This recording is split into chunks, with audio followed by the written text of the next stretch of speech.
Kana Muhammadun mujtahidan. Naging masipag si Muhammad.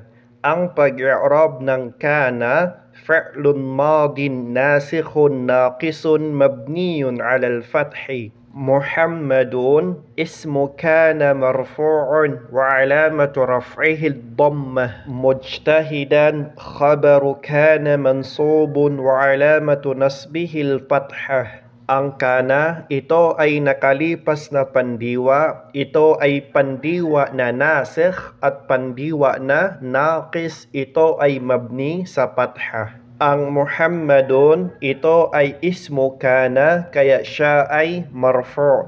At ang alamah, palatandaan ng kanyang pagiging marfu' ay ang dhammah. Ang mujtahidan, ito ay khabaru kana, kaya siya ay mansub. At ang alamah, palatandaan ng kanyang pagiging mansub ay ang pathah.